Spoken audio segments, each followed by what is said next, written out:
আর দেখার পরে আমার লালমনিরহাট পৌরসভাতে দেখি যে প্রত্যেকটা তেল পাম্প বন্ধ হয়ে গেছে। আমি লালমনিরহাট থেকে এখানে আসছি যে তেল নেওয়ার জন্য। এখানে এসেও দেখি 100 টাকার তেল, এর বেশি দেওয়া হচ্ছে না।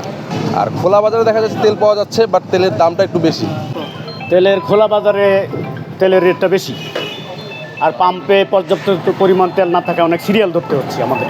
আমাদের দিনের চাহিদা 2-3 লিটার পাচ্ছি আমরা, 1 লিটার এর মধ্যে তেল পাচ্ছি না।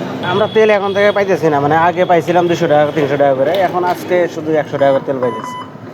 আর কেন হইলো এরকম কি জন্য হলো, হয় যে পত্রিকা নিউজ দেখলাম, তারপর থেকে হয়তো সম্ভবত এরকম করছে। যেখানে দিয়েছি 100 টাকা বেশি তেল দিতেছে। আমরা দূরে চাকরি করি, তেল যদি না পাই আমরা চলাচল করব কিভাবে? আর খোলা বাজারের তেলে অনেক দাম, পাম্পে সিরিয়াল দিয়ে আমাদের তেল নিতে হচ্ছে। আমরা সরকারের কাছে অনুরোধ জানাই, সরকার যেন দ্রুত তেলের সমস্যা সমাধান করে দেয়। ভাই আমাদের স্টকে সীমিত তেল আছে। আমরা কিছুক্ষণ আগে 200 টাকা করে দিছিলাম কাস্টমারকে।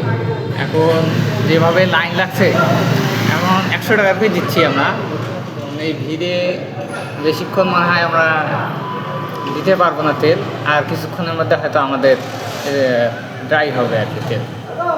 অন্যান্য পাম্প মোটামুটি তেল বন্ধ। এখন বিভিন্ন জায়গা থেকে লোকজন আসতেছে আমাদের এইখানে, সবাইকে 100 টাকা করে দিয়ে সন্তুষ্ট করতেছি। হ্যাঁ